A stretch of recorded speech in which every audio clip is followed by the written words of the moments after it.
Olá, amigos, seja muito bem-vindo ao canal da Jarfel Saara. Eu, Gabriel de Mello, estou junto com Francisco Aguilar, mais uma vez para responder as perguntas que foram feitas nas nossas lives. Hoje, falando da live que foi feita no dia 24/4, tanto de manhã no programa Dúvidas e Soluções, quanto de tarde no programa Ideias e Negócios. Tudo bem, Francisco? Tudo bem, Gabriel. E é importante nós ressaltar que nós estamos no ano de 2020, porque essa live ainda vai ser vista lá para 2030 e algumas respostas podem modificar ou até valores que a gente possa colocar, não é isso? Exatamente. Beleza, vamos então às perguntas, vamos às respostas? Vamos lá. A primeira pergunta foi feita pelo Orlando Benatti. Bom, ele fala assim: bom dia. Gostaria de saber se tem a possibilidade de fazer uma base comunitária da Polícia Militar com as celas de detenção e como seria feito as celas, com as ferragens. Olha, meu amigo, quando você está falando em celas, detenção, você tem que falar em segurança, tá? O cara não pode quebrar um buraco e passar para o outro lado. Nós estamos pensando numa grade, na verdade. É aquele exemplo que você, quando vê um filme, você vê uma jaula que a pessoa está lá dentro e as ferragens trabalhando, todas na vertical e também na horizontal, que é para o cara não abrir e passar, não é isso? Bom, seja ela no sistema modular com solo cimento, com o vibro moldado, com o brasileirinho ou mesmo com o tijolo de filito, o sistema é o seguinte. Nós temos uma peça de 250 milímetros que um furo está equidistante um do outro a 125, ok? Muito bem, 250 milímetros é um espaço que passa a cabeça da pessoa, tá? Mas, como eu trabalho também com as cintas de amarração, unindo essas ferragens, o que eu recomendo, e já foi feito em presídios, tá? É que a gente coloque um furo, uma barra, o outro não. Mais uma barra, o outro não. Ou seja, nós pulamos e deixamos um furo vazio, primeiro para aproveitar a qualidade do sistema construtivo modular, porque se eu colocar ferro em todos os furos, que poderia ser feito, tá? Não é recomendável por dois motivos. Primeiro, que eu perco a vantagem da parede respirar. Eu obstruí todos os furos. Então eu tenho uma grade propriamente dita revestida do brasileirinho e do tijolo, que não é isso que a gente quer. A gente quer usar o brasileirinho ou o tijolo como dispositivo para construir. Então vamos adotar um furo sim, um furo não. A canaleta numa obra, normalmente ela é colocada a 1 metro de altura, que é a altura onde trabalha a janela. Nesse caso em especial, nós vamos adotar um sistema diferente. Nós vamos colocar 2 fiadas de tijolo, uma fiada de canaleta, 2 de tijolo, uma fiada de canaleta. Quanto que é 2 fiadas? É só 12 centímetros.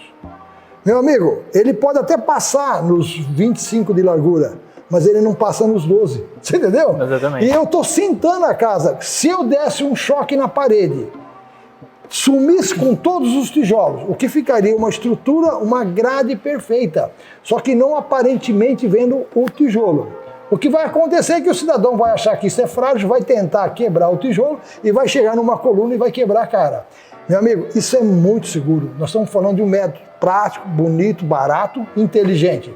E que nada impede que amanhã depois, com equipamentos, se você precisar abrir uma porta, uma janela, você venha, corta, tipo uma maquita, uma serra, corta o espaço e põe uma janela ali apropriada, tá? Então, nós temos aí um exemplo muito fácil de trabalhar, onde qualquer pessoa pode executar e, com o mais importante, com total segurança. Deu para entender? Perfeito. Você achava que com tijolo ecológico você constrói só casa, aí tá mais uma opção de negócio.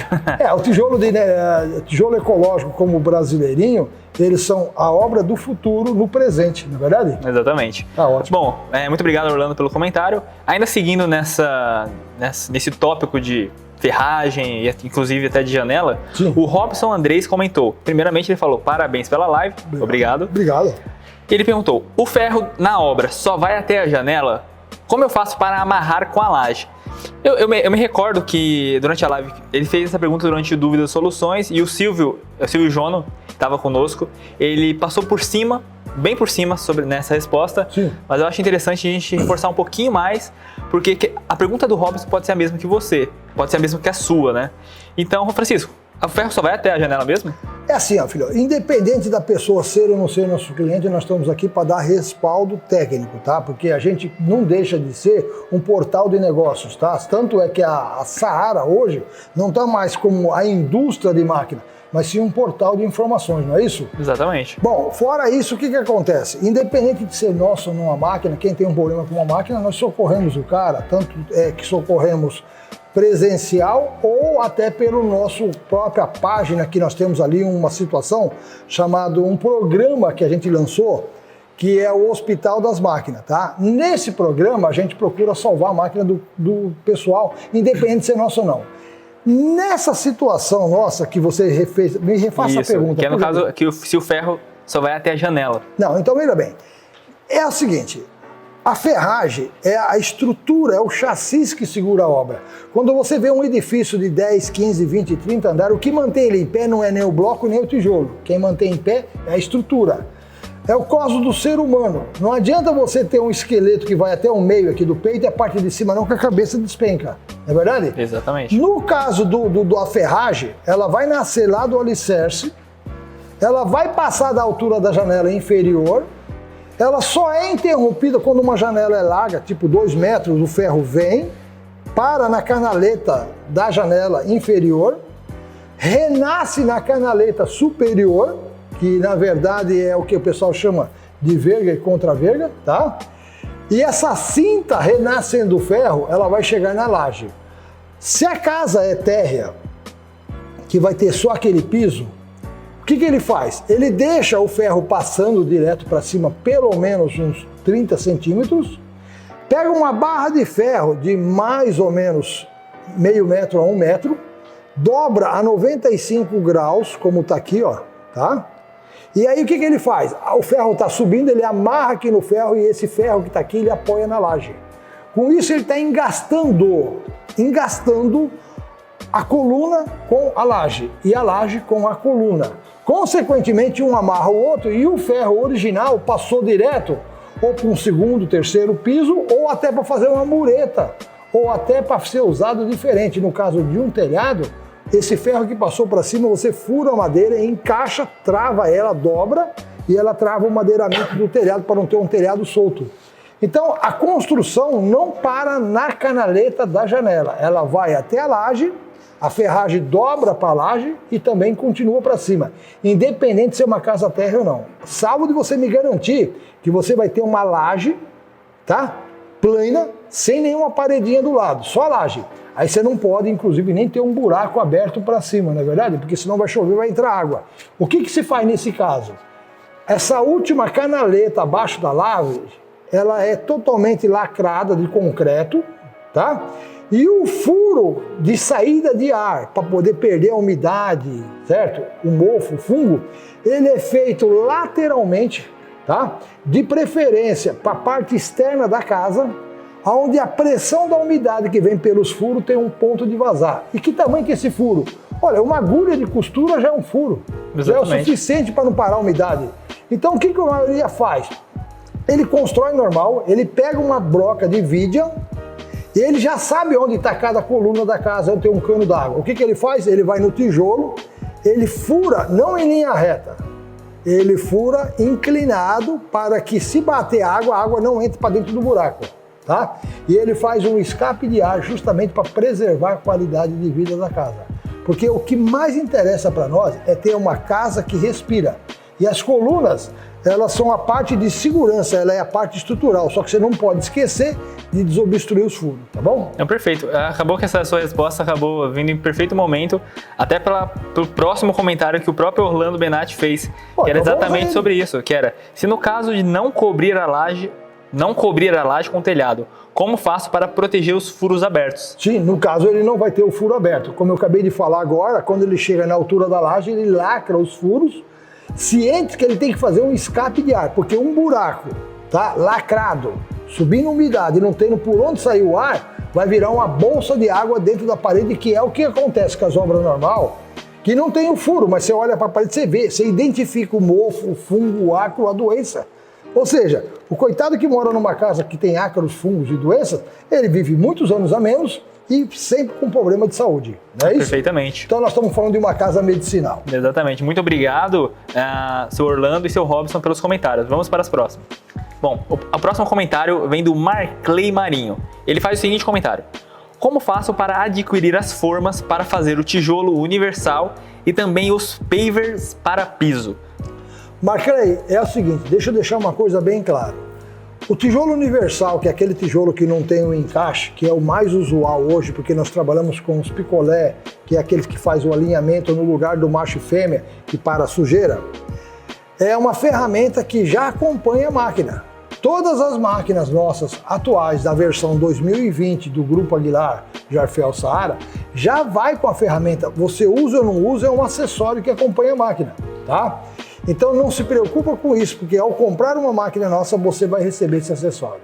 Tá? Legal. E nessa segunda parte da pergunta dele, que ele fala sobre o paver, eu acho que é bom a gente deixar bem claro que às vezes as pessoas têm uma ideia errada sobre o paver feito com solo cimento, né? Olha, gente, isso é um paver. Isso é um paver. Ok? Um paver tem uma norma. E a norma diz que o mínimo que ele pode aguentar é 35 MPa por centímetro quadrado, ou seja, 350 quilos. Teoricamente, gente, caiu um Boeing aqui em cima, ele tem que aguentar. Tá? Feito com uma máquina de solo e cimento, gente, não vamos ser inocentes. Isso nunca vai ter um paver que presta e você vai ter um problema. Você está cometendo um crime, porque você está induzindo o comprador a comprar uma peça que não presta.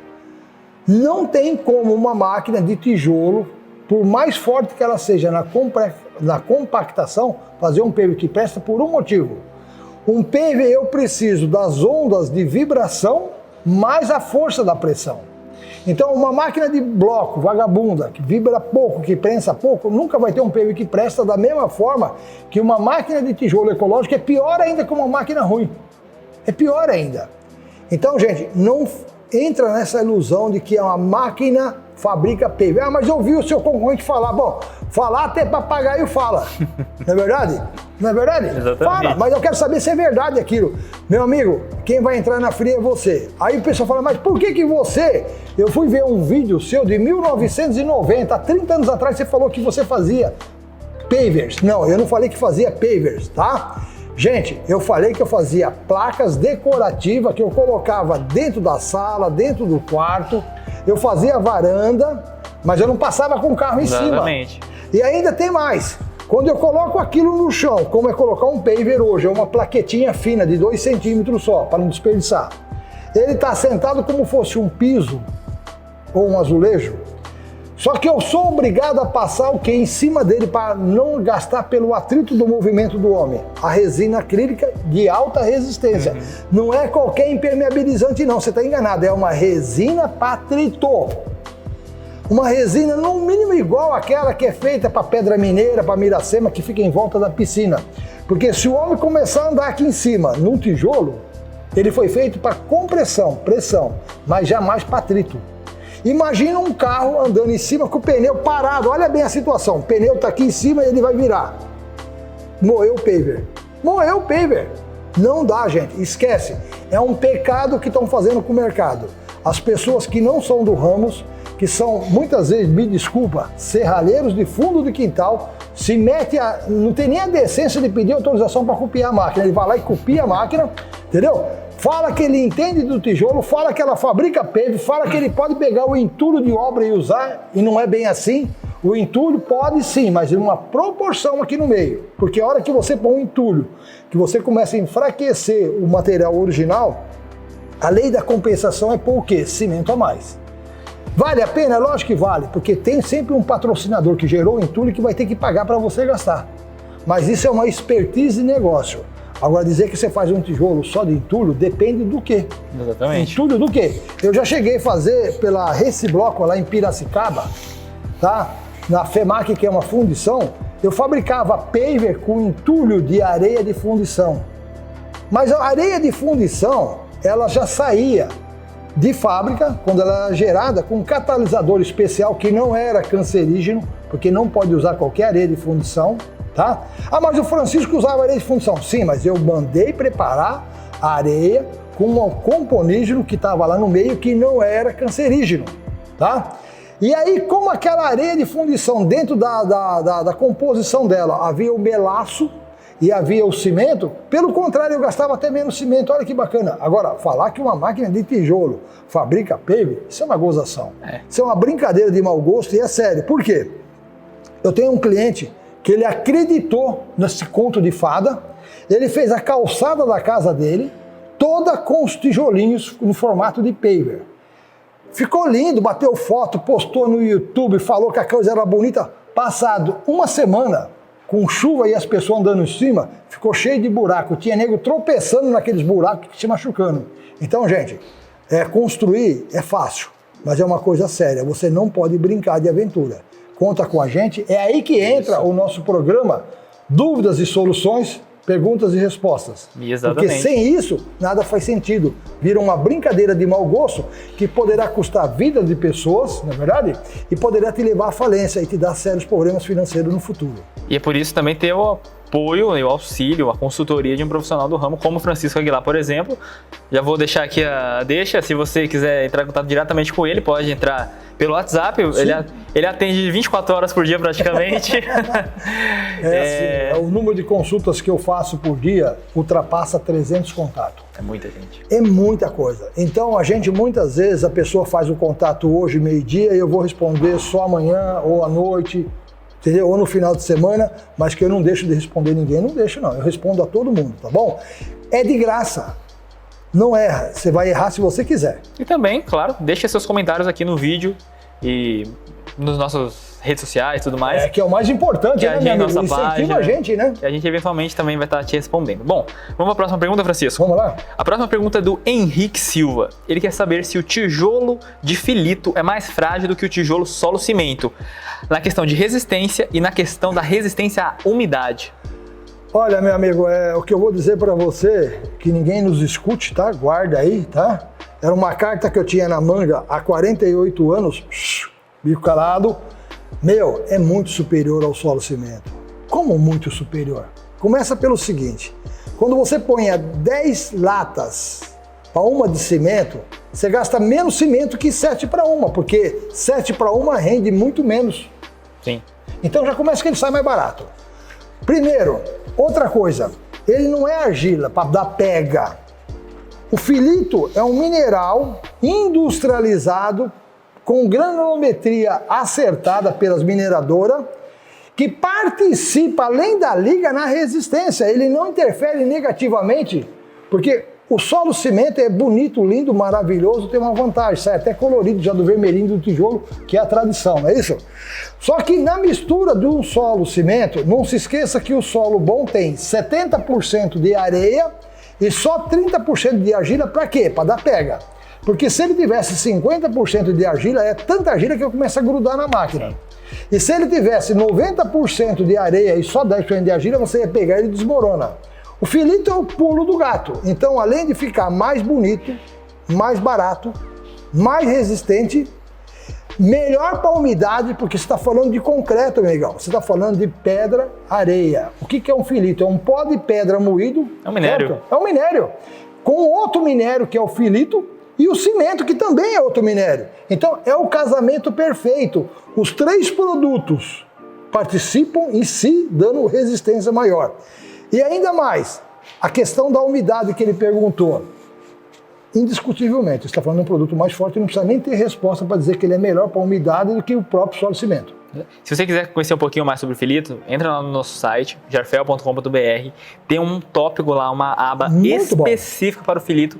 Quando tem nossos testes, nós fizemos vários experimentos sobre a resistência do filito, inclusive fazendo em máquina manual, tá? Que é o mais importante, que veio a pergunta aí, a máquina manual faz? Faz. A nossa faz, não é todas, tá? Mas exatamente, a minha faz. Exatamente. Então você entra lá, www.jarfel.com.br, para conhecer um pouquinho mais sobre o filito. Francisco, seguindo, a próxima pergunta é do Gilberto Pinheiro. Se não me engano, o Gilberto já fez pergunta em uma outra live. O Gilberto já falou numa outra live atrás, aí, tá? É um amigo participante, né? Acompanhante das nossas lives. Então, muito obrigado. Na verdade, muito obrigado a todos que estão comentando, né? Sim, esqueci de agradecer. Bom, a pergunta do Gilberto é assim: gostaria de saber sobre o saibro na confecção do tijolo ecológico. Bom, o que é saibro? O saibro é uma qualificação do solo. Nós temos o barro pastoso, que é a argila. Tem o barro mesmo, que não vale nada. Mas temos a argila, que é um material nobre, que uma vez para fazer tijolo queimado é o ideal. Mas também ele é muito forte, ele é empobrecido com solos mais fracos e muitas vezes até com areia. A própria argila seca, moída, triturada, misturada com areia, vira o nosso solo cimento. E o saibro é uma qualificação que se identifica sempre de um material nobre de liga, que contém argila, mas nobre de areia. Então, quando o pessoal fala, e o saibro? Eu falo, o saibro é excelente. Agora, o saibro tem um saibro 100%, 90%, 80%, 60%, tá? O que é esse 60%? É a proporção de areia que ele tem ali no meio. Se o seu saibro tiver a quantidade correta de areia, excelente. Se não tiver, o que você faz? Corrige ele. Coloca o que está carente nele. Vamos supor que o seu saibro esteja com excesso de areia. Põe um pouco de argila. Está com falta de areia. Põe areia. Tá bom? Então, o saibro é só uma qualificação, identificação da matéria-prima chamado, que o pessoal chama aí de barro de terra. Não é, é uma qualificação. Então esse saibro que você está se referindo é aquele mesmo que é usado na quadra de tênis? Olha, a quadra de tênis, a quadra de boccia, tá? É usado o saibro porque ele é um material mais resistente, coesão, a impacto. Porém, não quer dizer que ele seja um saibro, muitas vezes, perfeito da natureza. Ele pode passar por uma correção, de pôr mais argila ou mais areia. Mas é exatamente esse. O que temos numa quadra é um saibro. Bom, agora indo para a última pergunta aqui desse vídeo, é do Denis Clay Souza. Esse comentário dele tem um detalhe que é importante a gente prestar bastante atenção. Ok. Ele fala assim, top, falta espalhar essa técnica, essa super técnica para os pedreiros e ajudantes no interior do país. Ele está falando sobre a construção modular, que não dependem de engenheiro para construir. Esse aí é um ponto para ficar bem atento, né, Francisco? Ô, meu amigo, modelo de obra nunca vai desprezar um engenheiro, um arquiteto, um técnico de edificação, um profissional responsável pela obra. Em hipótese alguma, mas em hipótese alguma, você pode fazer uma obra, primeiro, tem que ter legalidade, não é isso? Pega um engenheiro, faz um projeto, vai na prefeitura, aprova a construção daquele imóvel, porque existem algumas cláusulas regionais que você tem que conhecer, tá? Aí o cara fala, mas eu vou fazer na minha fazenda, eu não preciso de engenheiro. Olha, racionalmente você continua precisando do mesmo jeito, porque você pode errar na construção. Você pode jogar dinheiro demais na fundação, desperdiçar, tá? É que no outro dia eu fui ver uma sapata que o cara fez, que ele nem sabe o que é sapata. Ela tinha 1 metro por 1 metro por 1,5 metro de profundidade. Aí o cara é doido, cara. Ele criou, foi um peso monstro na fundação. Ele não ajudou em nada. Aquilo era para ter 1 metro por 1 metro por 250 de altura. Seria uma excelente sapata, mas jamais 1 metro. Então ele gastou 4 vezes a mais pelo medo. Mas se ele tivesse um bom profissional habilitado da construção civil, mesmo do método convencional, jamais deixaria ele fazer esse absurdo de jogar esse dinheiro fora. Então, meu amigo, jamais construa sem um suporte, uma orientação técnica. Você veja que nas nossas lives nós temos 2 parceiros em evidência. Um deles é o Silvio Jono, que é um escritório de arquitetura há mais de 20 anos atuando nesse ramo da construção modular. E o outro é o nosso amigo lá em Anápolis, que é o engenheiro Rodrigo Braga, que também dá esse suporte. Então, por pior que seja, o certo ainda era fazer uma sondagem no terreno para ver que tipo de solo que tem. Exatamente. Tá? Então você contrata um técnico que ele não sabe qual é a sua obra, mas ele sabe te identificar.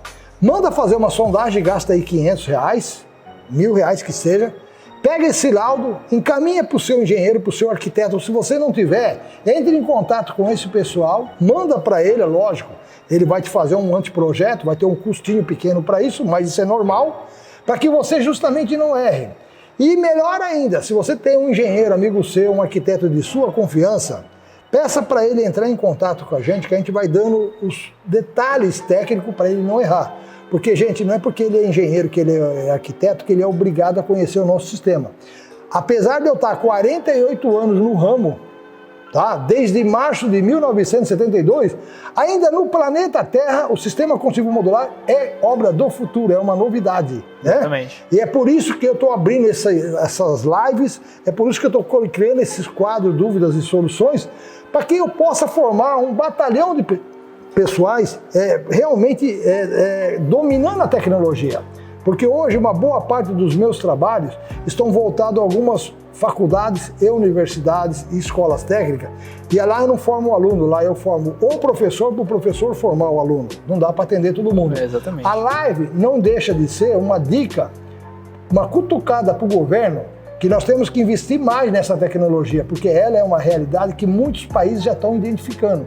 construção inteligente, construção modular, construção com qualidade de vida. É isso que eu estou propondo nessa parceria, que você não paga nada por isso. Não é verdade? Exatamente. Bom, beleza. É exatamente o que o Dennis Clay comentou aqui, que falta espalhar essa super técnica para os pedreiros e ajudantes do interior do país, porque muita gente ainda precisa conhecer para começar a construir usando essa técnica. Então assim, se você conhece um pedreiro, se você conhece um arquiteto, um engenheiro, amigo seu, parente seu, faz o seguinte, pega esse vídeo, compartilha com ele, manda pro seu amigo, fala pra ele, tem uma técnica lá que a galera da Jafel Sara tem, chamada construção modular. Dá uma olhadinha. Eu tenho certeza, Francisco, eu te garanto que daqui a uma semana ele já tá sabendo tudo. E a hora que ele passar a conhecer, que ele passar a dominar a tecnologia, ele se transforma num pedreiro com muito mais, sendo mais competitivo, com muito mais serviço por um motivo. Aquela obra tupiniquim que ele demorava lá 100 dias para fazer, agora ele pode demorar 10, se ele for muito preguiçoso ele chega a 20, ok? Meu amigo, 20 dias para 100 dias são 80 dias.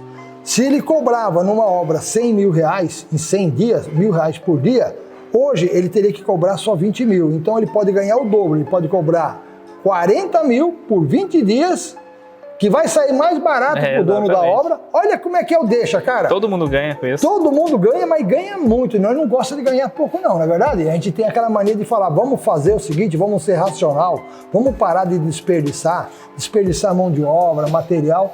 É uma prova que você vê nas lives e diz lá o seguinte, olha cara, nós não temos nem entulho para jogar fora, os caras dos caçamba não gostam da gente. Então a pergunta é, as pessoas que não conhecem, têm medo? Lógico que tem medo, isso é o sinal de respeito. Mas nós estamos abertos a ensinar. Então o que está faltando agora? As faculdades, as universidades, o Senai, o Sinduscom, se encostar na gente, pegar esses 48 anos meu e repassar para todo mundo, tá? Porque a gente inventou isso, não foi a Suíça, não foi a Inglaterra, não foi os Estados Unidos, fomos nós. E não é justo que hoje eu vou em Portugal, na Universidade de Ninho, e os caras estão batendo maciço em cima disso, se preparando para o futuro, entendeu? Uhum. Então, nós estamos solucionando um problema da habitação tradicional. Nós não podemos construir em 2020 da forma que era construída em 2018, há 2 anos atrás. E muito mais como era feito na época das pirâmides egípcias, lá em Quéops. Não é verdade? Então as obras dos anos 60, dos anos 70, anos, 90, desperdiçava muito dinheiro. Prova disso que nós temos um déficit habitacional muito grande. Falta moradia para as pessoas. Exatamente. E nós estamos resolvendo, ninguém se tocou que nós estamos resolvendo um problema de moradia, porque eu estou conseguindo abaixar o custo de uma casa.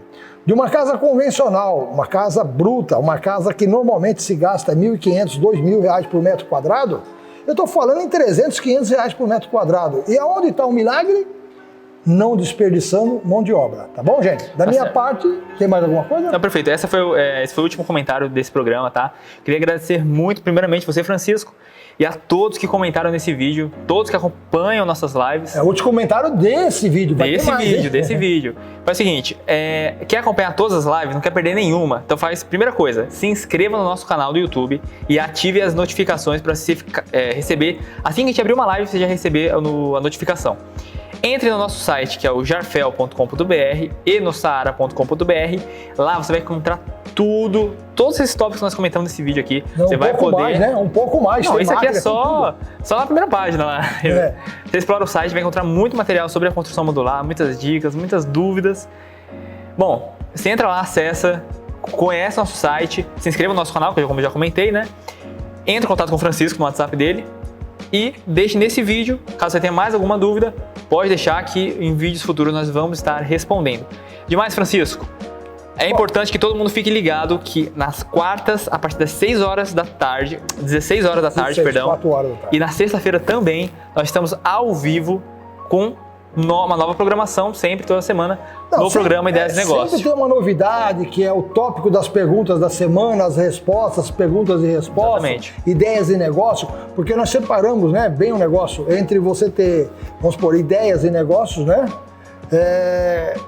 ser um empresário, porque muitas vezes o cara não está sendo preparado para ser um empresário. Ele acha que se comprar a máquina, ele virou empresário. Se ele ganhar a máquina, ele virou empresário. Não, você pode arrumar uma bela dor de cabeça. Exatamente. Imagina aqueles caras que estão fazendo pave com uma máquina de solo de cimento, a fria que esse cara não está se metendo. E nas nossas lives, não importa se você está querendo iniciar no ramo, se você já é um arquiteto, um engenheiro com 20 anos de experiência.